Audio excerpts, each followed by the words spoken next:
Hello friends, नमस्कार। जय श्री कृष्णा।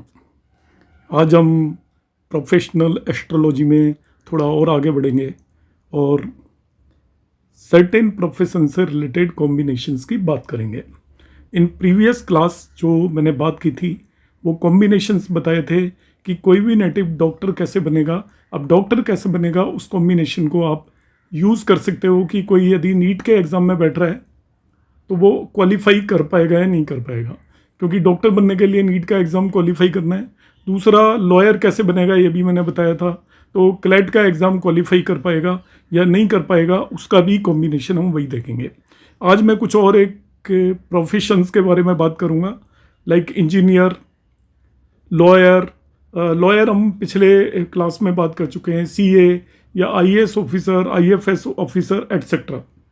तो आपसे यदि प्रोफेशन से रिलेटेड कभी भी कोई भी क्वेरी आती है और आपने देखना है कि ये नेटिव का क्या प्रोफेशन होना चाहिए या क्या प्रोफेशन होगा, या किसी के पेरेंट्स पूछते हैं कि हमारा बेटा इंजीनियर बन पाएगा या नहीं बन पाएगा, तो आज मैं सबसे पहले बात करूँगा उन कॉम्बिनेशंस की जो कि हम इंजीनियरिंग के लिए यूज़ करेंगे।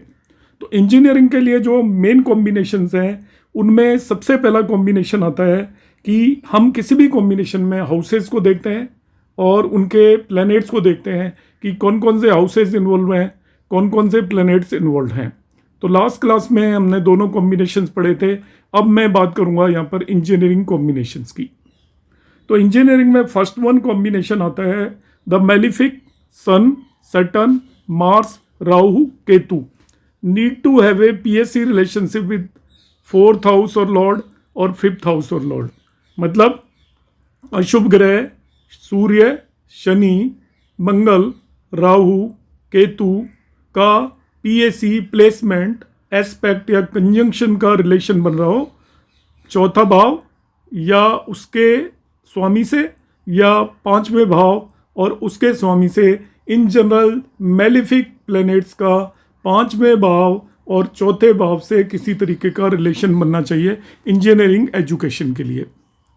सेकंड वन जो कॉम्बिनेशन है दैट इज़ वेरी इंपॉर्टेंट, यदि किसी नेटिव के चार्ट में सैटर्न और केतु के बीच में यदि कोई रिलेशनशिप बन रही हो, सैटर्न राहु केतु एक्सिस पर आ गया हो, सैटर्न केतु के साथ कंजक्ट हो गया हो या एस्पेक्ट भी लेते हैं केतु का, इस तरीके का रिलेशन बन रहा हो तो वो नेटिव भी इंजीनियर बनेगा। तीसरा कॉम्बिनेशन है, क्योंकि इंजीनियरिंग भी एजुकेशन से रिलेटेड है, इंजीनियरिंग एक प्रोफेशन है और उस प्रोफेशन के लिए नेटिव को एजुकेशन लेनी पड़ेगी, तो फिफ्थ हाउस और फिफ्थ लॉर्ड का एक कनेक्शन बनना चाहिए tenth house and tenth Lord से, क्योंकि प्रोफेशन और एजुकेशन के हाउसेस के बीच में पांचवें भाव और उसका स्वामी का 10वें भाव और उसके स्वामी से कुछ कनेक्शन बनेगा, तो ऐसा नेटिव इंजीनियरिंग करेगा। और चौथा और लास्ट कॉम्बिनेशन इंजीनियरिंग के लिए है दशा at the commencement of the job oblique service is generally related to tenth house और इट्स लॉर्ड और the constellation lord of the tenth lord. मतलब क्या हुआ कि जब उसका जॉब लगने वाला है उस टाइम पर 10वें भाव या उसके स्वामी की दशा होनी चाहिए, या फिर 10वें भाव के स्वामी टेंथ लॉर्ड 10वें के नक्षत्र के स्वामी की दशा होगी। सो ये कॉम्बिनेशन हैं जिनसे कोई भी नेटिव इंजीनियर बनेगा। अब नेक्स्ट मैं बात करूंगा द स्टील फ्रेम या ब्यूरोक्रेट्स या नौकरशाह कौन बनेगा। अब नौकरशाह के कॉम्बिनेशंस में आपके IAS officer, IFS officer, IPS officer, income tax officer या किसी भी विभाग के जो सबसे बड़े अधिकारी होते हैं वो आते हैं। तो सबसे पहला कॉम्बिनेशन इसके अंदर हम बात करेंगे कि कौन कौन से हाउसेस इन्वॉल्व हैं। सोसाइटी में आज के टाइम में ये लोग राजा होते हैं अपने क्षेत्र के, सभी उस रीजन के जितने भी अधिकारी होते हैं इन्हीं के अंडर में आते हैं, तो वो आज के नए राजा हैं जिन्हें हम ब्यूरोक्रेट्स बोलते हैं। तो जो हाउसेस इन्वॉल्व हैं प्राइमरी हाउसेस वो होंगे लग्न, सिक्स्थ हाउस और टेंथ हाउस। ब्रीफ में मैं बताता हूँ, लग्न तो पर्सन है तो उसका इन्वॉल्वमेंट होना जरूरी है। सिक्स्थ हाउस मीन्स कॉम्पिटिशन, तो कंपटीशन होना चाहिए, तो ये दूसरा इन्वॉल्वमेंट हो गया। और टेंथ हाउस हमें मालूम है कि कर्म का भाव है, तो आपका हाउसेस इन्वॉल्व हो गए 6, 1 एंड 10, ये तो हाउसेस का इन्वॉल्वमेंट हो गया नंबर 1। नंबर 2 हम बात करेंगे इसमें यदि और कौन से हाउसेस आ सकते हैं। मेन हाउसेज तो फर्स्ट, सिक्स और 10th हुआ, तो तीसरा भाव भी बड़ा इंपॉर्टेंट हो जाता है, क्योंकि तीसरा भाव, क्योंकि बगैर पराक्रम के कोई भी इतनी बड़ी एग्जाम को क्वालिफाई नहीं कर सकता। केवल इंटेलिजेंस से एग्जाम क्वालिफाई नहीं होती, उसके लिए हार्ड वर्क करना पड़ता है, कमिटमेंट होता है, इसलिए तीसरे भाव का भी यहाँ पर इन्वॉल्वमेंट हो जाता है। अब दूसरी बात हम करेंगे कि कौन कौन से ग्रह इन्वॉल्व हैं। तो ग्रह का इन्वॉल्वमेंट यदि मैं देखूंगा तो सबसे पहले देखिए सूर्य आता है, because sun is the king of the planetary system. तो किंग बनाएगा तो उसके लिए किंग का रोल होना जरूरी है, सूर्य या सन। दूसरा इसमें इन्वॉल्व होता है जुपिटर और बृहस्पति या गुरु, क्योंकि वो एडवाइजर है, सलाहकार है। किंग और सलाहकार दोनों का यहाँ पर रोल होना चाहिए। तीसरा, जो लोग कलेक्टर वगैरह बनते हैं या मासेस से जिनका लिंक होता है, बहुत ज़्यादा लोगों के ऊपर जो काम करते हैं, उनके केस में शनि भी होना चाहिए, बिकॉज सैटर्न कारक हो जाता है मासेस का। अब बहुत लोग आईएएस ऑफिसर, आईएफएस ऑफिसर या आईपीएस ऑफिसर होने के बाद आगे चल के बुक्स वगैरह भी लिखते हैं अपने एक्सपीरियंस के बेस पे, क्योंकि वो ऐसे फील्ड में काम करते हैं कि उनको बहुत ज़्यादा एक्सपीरियंस हो जाता है। तो उसमें मार्स, मंगल और मरकरी, बुध का भी इन्वॉल्वमेंट होना चाहिए। तो ये 5 प्लैनेट्स इस तरीके से इन्वॉल्व हो जाते हैं ब्यूरोक्रेट्स में। तीसरा जो कॉम्बिनेशन है यहाँ पर वो आता है आपका, प्लैनेट्स के बाद हम बात करेंगे अमात्य कारक। तो प्रोफेशन से रिलेटेड कोई भी मैटर हो, उसमें अमात्य कारक बहुत ज़्यादा इंपॉर्टेंट होता है। अमात्य कारक वो प्लैनेट होता है जो कि सभी ग्रहों में जिसका longitude degrees second highest degree हो, वो अमात्य कारक होता है। उसका वो होना चाहिए 3rd और 11th हाउस में या केंद्र राशि में। अमात्य कारक का प्लेसमेंट होना चाहिए 3rd हाउस, 11th हाउस या केंद्रों में उसका प्लेसमेंट होना चाहिए 1, 4, 7, 10 इन हाउसेज में अमात्य कारक का प्लेसमेंट होना चाहिए। This is the third one combination. चौथा है कि जब वो एग्जाम दे रहा है उस टाइम पर प्रॉपर दशा होनी चाहिए। प्रॉपर दशा का मतलब है 10th हाउस 10th लॉर्ड की दशा हो, लग्न लॉर्ड की दशा हो, 6th हाउस 6th लॉर्ड की दशा हो, या किसी भी उच्च या एक्सोल्टेड प्लैनेट की दशा होगी, तो ऐसा नेटिव सक्सेसफुल हो जाएगा आईएएस या सिविल सर्विसेज की एग्जाम में, तभी वो इतने हायर रैंक पर जाकर बैठेगा। अब नेक्स्ट हम कॉम्बिनेशन यहाँ पे करने वाले हैं, वो आपके कॉम्बिनेशन होंगे चार्टेड अकाउंटेंट या सीए। तो आज के टाइम में सीए भी बहुत ज़्यादा फैंसी जॉब है। ज़्यादातर जो कॉमर्स स्टूडेंट होते हैं उनका टारगेट होता है कि हम सीए ही बने। तो जब चार्टेड अकाउंट बनने में कौन कौन से कॉम्बिनेशंस आएंगे? चार्टेड अकाउंटेंट बनने के लिए जो हाउसेज इन्वॉल्व हैं वो हाउसेज इन्वॉल्व हैं 2nd house, 6th house, 10th house, 12th house and 5th house. क्योंकि चार्टेड अकाउंटेंट भी बगैर एजुकेशन के बन नहीं सकता, इसलिए 5th हाउस इन्वॉल्वमेंट हो गया। और साथ में इसका काम होता है सलाह देना, तो सलाह भी 5th हाउस ही रिप्रेजेंट करता है। चार्टेड अकाउंटेंट जो भी उसका क्लाइंट होता है उसे सलाह देता है टैक्स वगैरह के लिए, किस तरीके से काम करना है, किस तरीके से बचाना है। 2nd हाउस इन्वॉल्व होता है क्योंकि ये फाइनेंस से रिलेटेड होता है। 2nd house is related to finance, तो चार्टेड अकाउंटेंट का फाइनेंस का रोल होता है। 6th हाउस इसलिए इन्वॉल्व हो जाता है क्योंकि चार्टेड अकाउंटेंट भी एक तरीके का लॉयर या वकील होता है, तो लिटिगेशन वगैरह को भी हैंडल करना पड़ता है, इसलिए लिटिगेशन को हैंडल कर रहा है, इसलिए आपका 6th हाउस इन्वॉल्व हो गया। 10th हाउस कर्म क्षेत्र है ही, इसलिए प्रोफेशन से रिलेटेड है, इसलिए 10th हाउस इन्वॉल्व हो गया। और यहाँ पे 12th हाउस क्योंकि टैक्स और रेवेन्यू से रिलेटेड होता है चार्टेड अकाउंटेंट का काम, इसलिए 12th हाउस भी इन्वॉल्व हो जाता है। तो एक सीए के बनने में 5 हाउसेस का रोल है: 2nd house, 6th house, 10th house, 12th house and 5th house. अब सेकंड क्वेश्चन नेचुरली अराइज होता है कि हाउसेस की हमने बात कर ली, अब कौन कौन से प्लैनेट्स इसके अंदर इन्वॉल्व होंगे चार्टेड अकाउंटेंट बनने के लिए?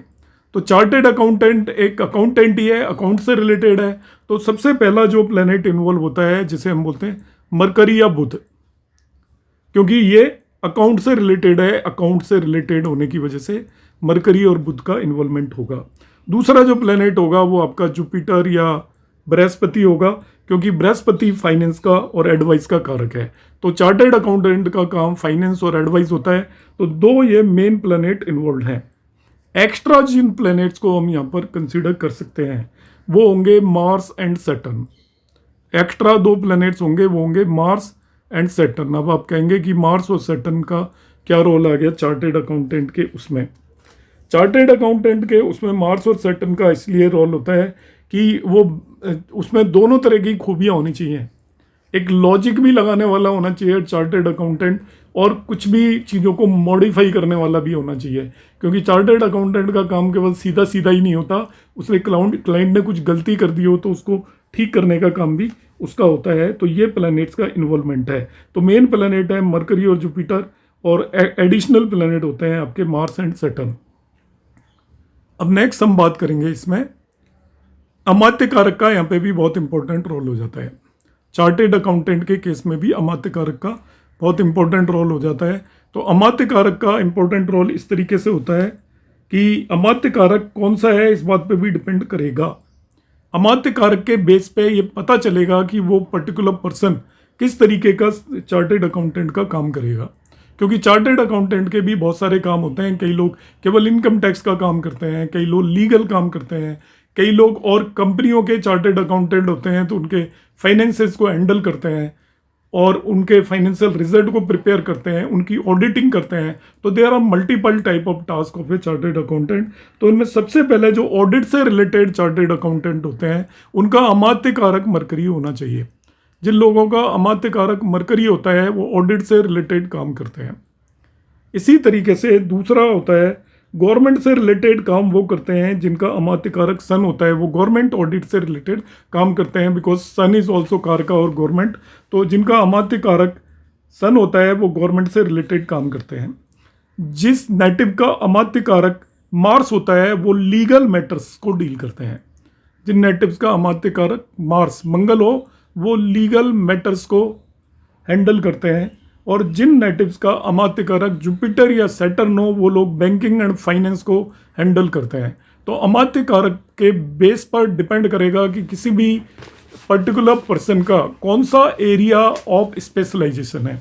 तो एरिया ऑफ स्पेशलाइजेशन डिसाइड करते हैं कि अमात्य कारक यदि मरकरी है तो वो ऑडिट से रिलेटेड होगा, अमात्य कारक यदि सन है तो वो गवर्नमेंट सेक्टर की ऑडिट से रिलेटेड होगा, अमात्य कारक यदि मार्स है तो लीगल मैटर से रिलेटेड सीए होगा, अमात्य कारक यदि जुपिटर और सैटर्न है तो वो रिलेटेड होगा बैंकिंग एंड फाइनेंस सेक्टर से।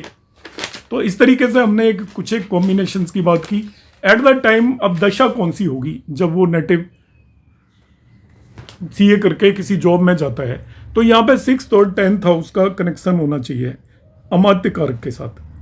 दशा के टाइम पे जब भी वो कैरियर का कमेंसमेंट करेगा, शुरुआत करेगा, तो 6-10 connection and a link with the M K होना चाहिए। जिस भी प्लेनेट की दशा है वो तो या अमात्य कारक की दशा होगी, या 6th हाउस या उसके लॉर्ड की दशा होगी, या कोई भी प्लेनेट 6th हाउस में बैठा हुआ है, या 10th हाउस या उसके लॉर्ड की दशा होगी। So these are the combinations for the CA.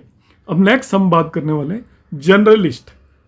आज के टाइम में जर्नलिस्ट का एक बहुत ही इंपॉर्टेंट रोल है और बहुत ही अलग तरीके का रोल है। जर्नलिस्ट आपको लाइफ के हर फील्ड में नज़र आ जाएंगे, क्योंकि मीडिया का ज़माना है तो बहुत सारे लोग सोशल मीडिया पे यूट्यूब चैनल खोल के बैठे हुए हैं, बहुत सारे टीवी चैनल्स आ गए हैं। तो इनमें काम करने वाले मोर एंड लॉस हर आदमी जर्नलिज्म से रिलेटेड होगा ही किसी न किसी तरीके से। तो ये कैरियर के हिसाब से भी एक बहुत ही इम्पोर्टेंट एरिया है जिसमें कि लोग काम कर रहे हैं। तो हमें पता कैसे चलेगा कि कोई भी नेटिव जर्नलिस्ट बन सकता है या जर्नलिस्ट है या उसे जर्नलिस्ट बनना चाहिए। यदि हम सलाह देंगे कि ये जर्नलिस्ट बन सकता है तो क्या देखेंगे, यदि हमने देखना है और पता करना है कि ये क्या हो सकता है तब हम क्या देखेंगे, तो उसके हम कॉम्बिनेशंस की बात करेंगे। तो जर्नलिस्ट में सबसे पहले जैसे हर केस में हम देखते हैं हाउसेज का इन्वॉल्वमेंट किस किस का है। तो जर्नलिस्ट के लिए जिन हाउसेज का इन्वॉल्वमेंट है वो house 3rd house, 5th house और 10th हाउस, ये मेन हाउसेज हैं। अब 3rd हाउस क्यों इंपॉर्टेंट है, क्योंकि ये कम्युनिकेशन का हाउस होता है। 5th हाउस ये एक्सप्रेशन इन रीडेबल मैनर, कोई भी रीडेबल मैनर में जो एक्सप्रेशन लिखेगा, कोई भी जो बात लिखेगा जिसे पढ़ा जा सके, उसे हम 5th हाउस से देखते हैं। और 10th हाउस हमें मालूम ही है हाउस ऑफ प्रोफेशन है। तो एक जर्नलिस्ट का 3rd house, 5th house and 10th house का इन्वॉल्वमेंट होना चाहिए। अब आ जाती है प्लैनेट्स कौन कौन से इन्वॉल्व होंगे। तो जर्नलिस्ट का जो प्राइमरी प्लैनेट होता है मेन वो है मरकरी। दूसरा, इनके अंदर यदि मार्स और मरकरी का कॉम्बिनेशन भी हो सकता है, मार्स प्लस मरकरी, ये पेपर और इंक का कॉम्बिनेशन हो गया। मार्क एंड मरकरी, पेपर और इंक का कॉम्बिनेशन हो गया। और तीसरा एक कॉम्बिनेशन मिलता है मरकरी एंड जुपिटर, उसको हम ऑथरशिप भी बोलते हैं। तो मरकरी तो मेन प्लेनेट हो गया, मरकरी का यदि मार्स से लिंक हो गया तो वो आपका पेपर और इंक का लिंक हो गया। तो जर्नलिस्ट का ये भी काम है जो पेपर जर्नलिज्म करते हैं न्यूज़पेपर में। और एक मरकरी प्लस जुपिटर का यदि इन्वॉल्वमेंट है तो वो ऑथरशिप होंगे। तो जर्नलिस्ट जनरली बुक्स वगैरह भी लिखते हैं। तो ये मैंने प्लैनेट्स का लिंकअप बताया। नेक्स्ट आता है एएम के प्लैनेट्स का रोल।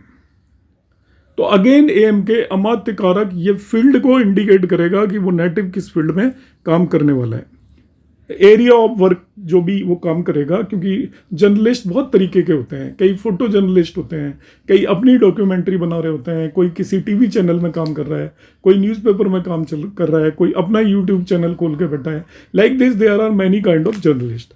तो जर्नलिस्ट वो किस तरीके का होगा, वो आपका अमात्य कारक का रोल होता है। यदि ये इसमें आपका अमात्य कारक इंडिकेट करता है किस फील्ड में काम करेगा। यदि वीनस कंबाइन हो जाए विद द मून तो वो विजुअल मीडिया के अंदर जर्नलिज्म करेगा। वीनस विद मून, तो वीनस और मून का कॉम्बिनेशन होता है तो वो दिखेगा। विजुअल मीडिया का मतलब जो आपको एंकर्स वगैरह टीवी पर दिखाई देते हैं उनमें वीनस और मून का कॉम्बिनेशन होगा, शुक्र और चंद्रमा का। यदि सैटर्न और जुपिटर का कॉम्बिनेशन किसी भी तरीके का बन जाता है, शनि और गुरु का, तो ऐसा पर्सन फोटो जर्नलिस्ट होता है। आप देखते हैं जब भी कोई एक रिपोर्टर रिपोर्ट कर रहा होता है तो वो ऑलवेज एक उसके पीछे जो उसका कैमरे से फोटो ले रहा होता है, उस जर्नलिस्ट को हम फोटो जर्नलिस्ट बोलते हैं। प्रिंट मीडिया का जो जर्नलिस्ट होगा उसमें मरकरी एंड और मार्स का कॉम्बिनेशन होना चाहिए। मतलब केवल मरकरी हो सकता है और उसके साथ में मरकरी और मार्स दोनों का कॉम्बिनेशन हो जाए, तो ऐसा नेटिव आपका प्रिंट मीडिया के अंदर होगा। So these are the few combinations, मतलब हाउस, प्लेनेट और एएमके का हमने रोल बताया। अब दशा भी कनेक्टेड, जब वो अपना कमेंसमेंट मतलब जब शुरुआत करेगा करियर की, तो ये रिलेटेड प्लैनेट्स और हाउसेस की दशा होनी चाहिए, तभी वो उसके अंदर सक्सेसफुल होगा। तो ये अभी हमने कॉम्बिनेशंस की बात की जर्नलिस्ट की। अब जर्नलिज्म से ही रिलेटेड आपका टीवी पर्सन्स का प्रोफेशन आ जाता है कि टीवी पर जो लोग काम करेंगे उनके हम कौन कौन से कॉम्बिनेशंस देखेंगे, टीवी पर्सनैलिटीज़ के कौन कौन से कॉम्बिनेशंस होते हैं। तो टीवी पर्सन्स के कॉम्बिनेशंस में सबसे पहले जो बात आती है और सबसे इम्पोर्टेंट बात है, टीवी पर्सनैलिटीज़ का जो वीनस या तो लग्न में हो या लग्न पे और लग्न लॉर्ड पे उसका इन्फ्लुएंस होना चाहिए। Of D1 and D9 charts, मतलब वीनस शुक्र का लग्न और लग्न लॉर्ड पे इन्फ्लुएंस होना चाहिए इन D1 and D9 both the charts. तो पहला कॉम्बिनेशन ये है। तो ये आप फर्स्ट कॉम्बिनेशन यहाँ पे देखेंगे तो आपको ये पता चलेगा। देखिए first combination, Venusian influence on the lagna और lagna lord of natal and navamsa chart, और दोनों में होना जरूरी नहीं है, नेटल चार्ट में नहीं है तो नवांश चार्ट में हो जाता है। तो ये भी कॉम्बिनेशन बनता है। सेकंड वन ऐसा मानते हैं कि जो टीवी पर्सनैलिटी होगी उसका एफ्लिक्टेड शुक्र होना चाहिए, वीनस। तो मोस्ट ऑफ द केसेस में उनका एफ्लिक्टेड वीनस होता है, शुक्र पीड़ित होता है। ये सेकंड वन कॉम्बिनेशन है। थर्ड वन कॉम्बिनेशन है, उनके चार्ट के अंदर चंद्रमा और शुक्र का इंटरेक्शन होना चाहिए आपस में, किसी भी तरीके का एस्पेक्ट, कंजंक्शन या जैसे भी हो, तो उनके बीच में दोनों चंद्रमा और वीनस का इंटरेक्शन होना चाहिए। ये थर्ड वन कॉम्बिनेशन है। इसके लिए जो हाउसेस इंपॉर्टेंट है उसमें थर्ड हाउस प्राइमरी हाउस है। तीसरा हाउस टीवी पर्सनैलिटीज के लिए प्राइमरी हाउस है। तीसरे हाउस का यदि लिंक हो सकता है सेकंड हाउस से, यदि तीसरे हाउस का लिंक सेकंड हाउस से, थर्ड हाउस का लिंक सेकंड हाउस से हो जाए तो ऐसा पर्सन स्क्रीन पे अपीयर होगा, टीवी स्क्रीन पे दिखाई देगा आपको। जनरली जो भी आपके एंकर्स, रिपोर्टर्स वगैरह होते हैं। थर्ड का यदि फिफ्थ हाउस से लिंक हो जाए, थर्ड तो प्राइमरी हाउस है ही, थर्ड का सेकंड से लिंक है तो टीवी स्क्रीन पे दिखाई देगा। थर्ड का फिफ्थ से लिंक है तो वो रिपोर्टर होगा जो रिपोर्ट करते हैं। थर्ड का एट्थ हाउस से लिंक भी हो सकता है। तो ऐसे केसेस में वो इन्वेस्टिगेटिंग जर्नलिज्म करेंगे, क्योंकि एट्थ हाउस गुड या रैशियों को रिप्रेजेंट करता है और थर्ड हाउस आपका रिपोर्टर्स को रिप्रेजेंट करेगा। तो थर्ड और एट का आता है तो वो ऐसे लोग गुड जर्नलिज्म या इन्वेस्टिंग जर्नलिज्म को रिप्रेजेंट करेंगे। ये टॉक शो के एंकर्स होंगे। टॉक शो जैसे आते हैं, करण जौहर का शो आता है, टॉक शो एंकर हो गया। कपिल शर्मा शो भी एक तरीके का कॉमेडी शो है, but it is one kind of A talk show. तो टॉक शो एंकर होंगे, थर्ड और एथ का कोई भी कॉम्बिनेशन हो गया तो इस तरीके से हम, या रिसर्च जर्नलिस्ट भी हो सकते हैं जो किसी चीज़ में रिसर्च कर रहे हो। फिर 3 और 11 का कॉम्बिनेशन यदि हो जाता है तो ऐसे लोग टीवी सीरियल वगैरह बनाते हैं। तो टीवी पर्सनैलिटीज के केस में third house and second house आ जाता है तो they will appear on the screen. Third house और फिफ्थ हाउस आ जाता है तो वो रिपोर्टर। थर्ड और एट्थ हो जाता है तो वो टॉक शो या इन्वेस्टिगेटिंग जर्नलिज्म होंगे। थर्ड और 11th हाउस का इन्वॉल्वमेंट हो जाता है तो ऐसे लोग आपके सीरियल वगैरह बनाएंगे। अब नेक्स्ट इसमें और कॉम्बिनेशंस मैं बताता हूँ। ये तो कुछ इंडिविजुअल कॉम्बिनेशंस बताए जिसमें 3, 5 और 10 का कॉम्बिनेशन हो तो टीवी रिपोर्टर एंड जर्नलिस्ट होते हैं वो। 3, 5 एंड 10 तीनों का कॉम्बिनेशन हो जाए तो they will be seen on the TV and they are TV reporter and journalist. Next combination है मरकरी एंड मून हो या मरकरी और मून हो, मतलब Mercury and moon plus moon हो या और हो जाए, दोनों में से कोई एक हो। ऐसे लोगों का मरकरी या मून या दोनों इन्फ्लुएंस करने चाहिए 10th हाउस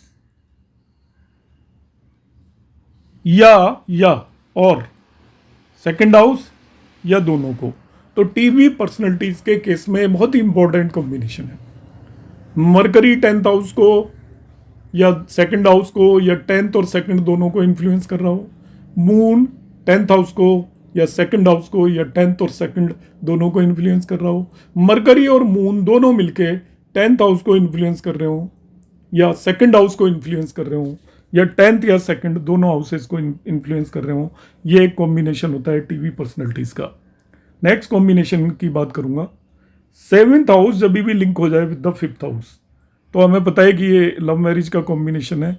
टीवी पर्सनैलिटीज का भी सिमिलर काइंड कॉम्बिनेशन है। 7th house link with 5th house and और सेकंड हाउस। 7th हाउस है अब आपका, वो लिंक हो जाए 5th हाउस से अकेले से या सेकंड हाउस अकेले से या दोनों से। ये इनमें से कुछ भी हो जाए, मतलब अकेले 5th हाउस से भी काम चल जाएगा, सेकंड से भी काम चल जाएगा और 5th और सेकंड हाउस दोनों से मिलके चला जाएगा। तो ऐसे पर्सन की पब्लिक में इमेज बहुत अच्छी होती है। टीवी पर्सनैलिटी तो है ही वो, मगर पब्लिक के अंदर मासेस में उसकी बहुत ज़्यादा फॉलोइंग होती है, लोग उसे बहुत लाइक करते हैं। तो जो सुपरस्टार्स वगैरह बनते हैं जिनके प्रोग्राम बहुत सक्सेसफुल होते हैं उनके 7th हाउस का लिंक होता है या तो 5th हाउस से या सेकंड हाउस से या 5th और सेकंड दोनों हाउसेस से। लास्ट वन कॉम्बिनेशन की हम बात करेंगे। अमात्य कारक का लिंक होना चाहिए विद द जुपिटर। अमात्य कारक का लिंक होना चाहिए। एएम के जो टीवी पर्सनैलिटीज होती हैं उनके एएम के अमात्य कारक का लिंक एएम के का लिंक होना चाहिए या तो गुरु से और मरकरी या जुपिटर एंड मरकरी दोनों एक साथ। तो अमात्य कारक का लिंक अकेले जुपिटर से हो जाए तो भी वो टीवी पर्सनैलिटी होगा। अमात्य कारक का लिंक मरकरी से हो जाए तभी भी टीवी पर्सनैलिटी होगा, या अमात्य कारक का लिंक इन दोनों से हो जाए तभी भी वो टीवी पर्सनैलिटी होगा। तो अभी हमने बात की कॉम्बिनेशंस की जिनमें एक पर्सन टीवी पर्सनैलिटी होगा। अब हम आगे बात करने वाले हैं फैशन टेक्नोलॉजी से रिलेटेड कॉम्बिनेशंस की। तो फैशन टेक्नोलॉजी से रिलेटेड कॉम्बिनेशंस में हम बात करेंगे। तो फैशन टेक्नोलॉजी भी आज की डेट में बहुत ज़्यादा इम्पोर्टेंट है। सब लोग रेडीमेड क्लोथ्स लेते हैं, रेडीमेड सभी कुछ चीज़ें लेते हैं, चाहे ज्वेलरी हो, कोई भी बनवाता नहीं है आज की डेट में। एक स्टोर पे जाते हैं, हम डायरेक्टली उसको ऑर्डर करते हैं और वो हमें बना वहाँ से निकाल के दे देता है वही चीज़। तो फैशन टेक्नोलॉजी में कौन कौन से हाउसेज इन्वॉल्व हैं, क्या क्या कॉम्बिनेशन इन्वॉल्व हैं, इनकी हम बात करते हैं। तो फैशन टेक्नोलॉजी में सबसे पहले जो हाउसेज इन्वॉल्व होंगे वो हाउसेज इन्वॉल्व होते हैं house number 3, house number 9 and house number 12। 3 houses involve हैं। अब 3rd, 9th एंड 12th क्यों इन्वॉल्व हैं, देखिए। 3rd हाउस होता है टैलेंट का, extra curricular activities.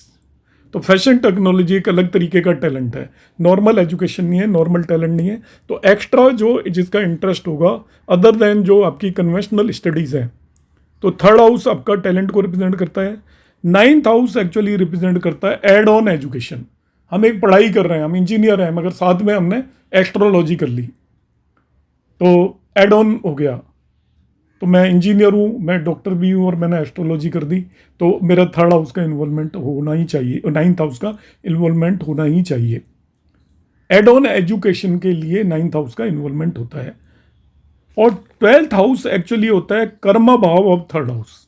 Twelfth house को हम बोलते हैं, थर्ड से टेंथ है ये, तो थर्ड हाउस का कर्म भाव मतलब जो आपका टैलेंट है उसको कर्म की फॉर्म में आपने दिखाना है, तो उसके लिए ट्वेल्थ हाउस का इन्वॉल्वमेंट होता है। तो कर्म house of third house twelfth house होता है। तो फैशन टेक्नोलॉजी में जो लोग काम करेंगे उनका थर्ड हाउस आपको देखना है, नाइन्थ हाउस देखना है और ट्वेल्थ हाउस देखना है।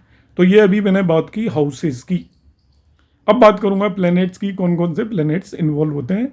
तो प्लैनेट्स में वीनस शुक्र इन्वॉल्व होता है। तो टैलेंट के लिए शुक्र ने किसी भी तरीके की कला के लिए शुक्र का रोल है। फैशन टेक्नोलॉजी भी एक तरीके की कला ही है। दूसरा होता है मून, चंद्रमा।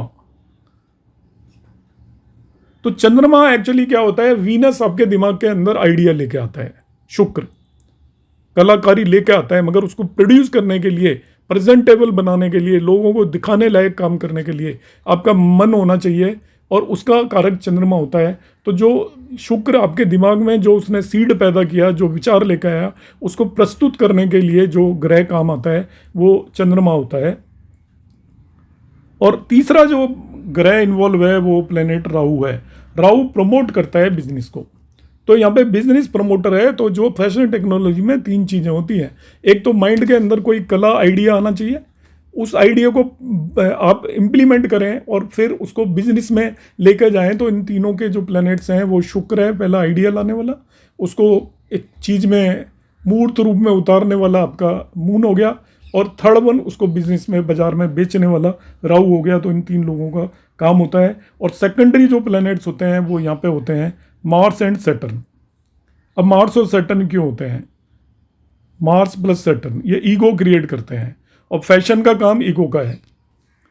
जब तक आपके अंदर ये ईगो नहीं होगी कि मैंने जो चीज़ बनाई है वो बिकेगी, तो आप जिसको भी दिखाओगे वो कहेगा नहीं नहीं ये आइडिया सही नहीं है, अच्छा नहीं है, कोई नहीं लेगा। मगर आपके अंदर ये होना चाहिए, नहीं नहीं मैंने बनाया ये चलेगा। जब तक आपके अंदर ईगो नहीं होगी तो आप फैशन टेक्नोलॉजी में आपकी चीज़ को लोग आगे बढ़ने ही नहीं देंगे। तो ये अभी कॉम्बिनेशंस की हमने बात की, फैशन टेक्नोलॉजी के कॉम्बिनेशन। यहाँ पे जो AMK का भी कॉम्बिनेशन लिंक होना चाहिए, इन्हीं हाउसेस से AMK का लिंक होना चाहिए फैशन टेक्नोलॉजी में। थर्ड हाउस का सेकंड और 11 से, क्योंकि ये धन से रिलेटेड है, तो थर्ड हाउस का जब सेकंड और 11 से लिंक हो जाएगा तब हम वो पर्सन उससे फैशन टेक्नोलॉजी अच्छा पैसा बनाएगा। दशाएं अप्रोप्रिएट हाउसेस की होनी चाहिए उस टाइम जब आप वर्क कर रहे हो। तो दशा होनी चाहिए third house, ninth house and twelfth house की। तो आज हम यहीं पे एंड करेंगे, वीडियो काफ़ी ज़्यादा लंबा हो चुका है ऑलरेडी। तो इन कमिंग क्लासेस में I will discuss the few more combinations कि लोग क्या क्या प्रोफेशन में काम कर सकते हैं। आप वॉच करते रहिए, मुझे सजेशन देते रहिए, बताते रहिए आपको मेरे वीडियोस कैसे लग रहे हैं। आप लोगों का बहुत बहुत धन्यवाद।